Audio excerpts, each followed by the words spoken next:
Deal, e que trata de um tema bem importante na área da administração pública, né? Nessa interface que chama de governança, principalmente no campo das parcerias público-privadas, que são espaços de colaboração com organizações privadas, né? O público-privado, e um tema muito sensível, né? Que é a questão do sistema prisional. Então, esse trabalho ele teve como objetivo, né, o título dele, Parceria Público-Privada nos Presídios, uma análise comparativa de unidades privatizadas e públicas em Santa Catarina. E o objetivo dele foi comparar esses modelos de gestão, né? Então, qual que é a diferença de um presídio, um sistema prisional público, de um sistema privado, que a gente chama, né? Que seria essa relação público-privada, né? Então, a ideia partiu então de comparar diferentes modelos de gestão de penitenciárias, né, e modelos de gestão, né, e basicamente o que a gente coloca, né, como referencial teórico é um debate acerca do sistema prisional, né, então os desafios que tem, né, do sistema prisional, no sentido de que, primeiro, a gente tem uma questão dos direitos humanos, então o papel de ressocialização, de reinserção social desse apenado, né? Então, um processo que daí, em tese, né? Então, deveria ser o papel, né, da pena, certo? Do cumprimento de pena. E daí todo um desafio muito grande, né? Não só brasileiro, mas internacional também, de constituição desses espaços, né? E também um desafio que se coloca de atentar a esse direito humano dele de ressocialização. Então, a baixa condição dos presídios, né? Questões de alimentação, de estrutura, né? A tomada por facções criminosas desses espaços, né? Ou seja, a perda do Estado dentro desses espaços públicos, né? Então, a gente faz um debate acerca dessas questões e daí, a partir da discussão sobre o sistema prisional, a gente né, aterriza, vamos assim dizer, na discussão das PPPs no setor prisional, né? É interessante que o modelo público-privado, que seria esse modelo de gestão prisional, ele começa no Brasil a partir de final da década de 90, 1999, né? E ele tem basicamente dois modelos, né? Um modelo de cogestão, gestão compartilhada, e regime de PPP, que é o regime de concessão, que daí é a lei de concessões e a lei de PPP. Basicamente, qual que é a diferença, né?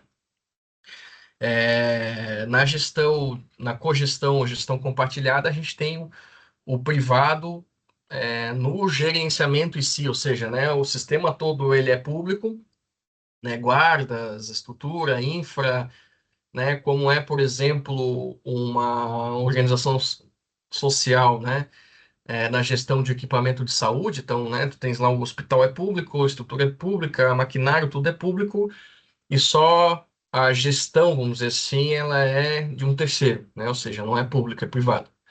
Então, isso também tem no sistema prisional. E o sistema de regime de PPP ou concessão, ou seja, na verdade, e daí a PPP, essa vantagem dela, né, é que a própria construção do presídio, a estruturação, tudo ela é privada, né, durante o período de concessão. E depois, toda essa estrutura, equipamentos e tal, passam a ser públicos na finalização desse contrato de concessão, né. Então, a gestão, vamos dizer assim, ela quase na totalidade, ela vai ser privada, né, tirando o sistema no caso aqui, né, a polícia penal, né, toda essa estrutura que daí é do Estado, né, essa parte dos agentes, né, que daí tem uma relação com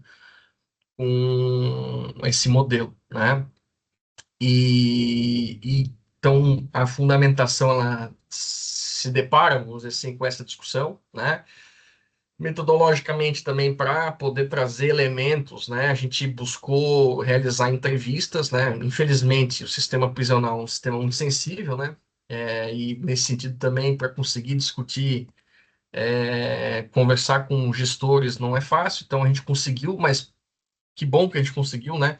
Fazer pelo menos duas entrevistas, uma no modelo privado e uma no modelo público, né?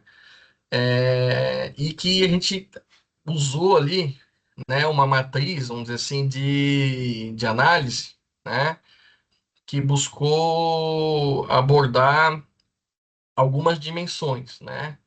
Uma das dimensões é a questão de segurança, né? Então, é, como que como que se trabalha a questão de dar segurança, né? E principalmente quando a gente fala de segurança, a questão de superlotação, né?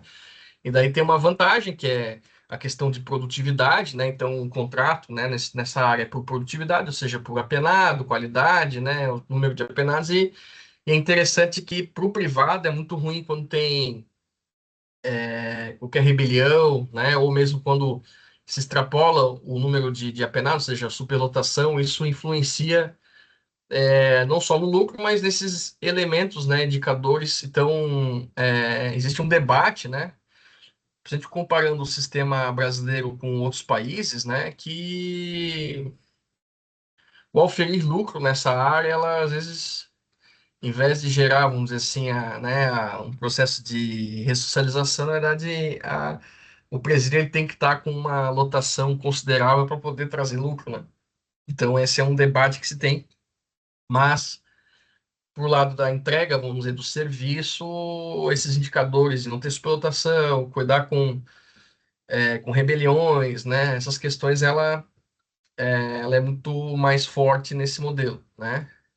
E enquanto no público, né, a gente tem esse desafio da superlotação e das rebeliões, mas ao mesmo tempo a gente tem um papel do Estado mais presente na ressocialização e educação do apenado, né? Que quando a gente fala de educação, né? As PPPs ou modelos de cogestão, geralmente eles também têm dentro da estrutura, né, aquela ideia de presídio indústria, né? Então, a produção, às vezes, de bens pelos apenados de uma forma até de redução de pena. Então, isso é interessante também no modelo privado.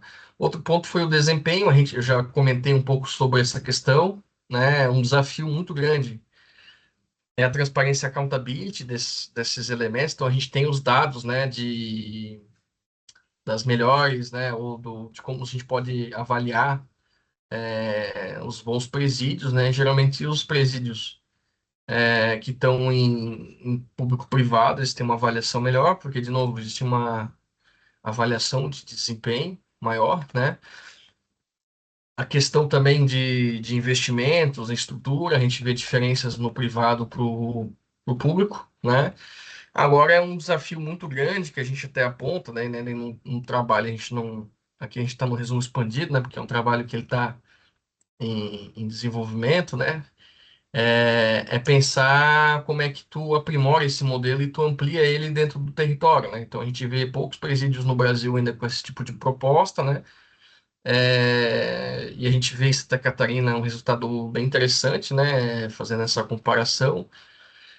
E que é uma tendência muito grande pela questão de que você, de novo, né, estabelecimento de presídios não é barato, primeiro, por investimento estatal, e segundo, é um desafio muito grande de gestão. Então, fica aí um modelo a gente a pensar. Então, estudos futuros a gente aponta a questão de comparação, né, de outros modelos, e de limitação é a questão de poucos casos analisados, né? A gente não conseguiu, de fato, até por uma questão de tempo, o TCC não conseguiu aprofundar e comparar mais casos, mas é interessante trabalhar estudos comparativos, talvez até usando esse modelo que a gente usou das categorias ali de desempenho, segurança, né, transparência, para poder comparar outras realidades, tá? Então, queria mais uma vez agradecer, na verdade, nos colocarmos à disposição para contribuições, críticas, sugestões. Agradecer muito esse espaço do Caiduca aqui e a Pembroke Collins pela possibilidade da gente poder estar trazendo essa discussão e ficamos à disposição. Mais uma vez, muito obrigado, um grande abraço a vocês.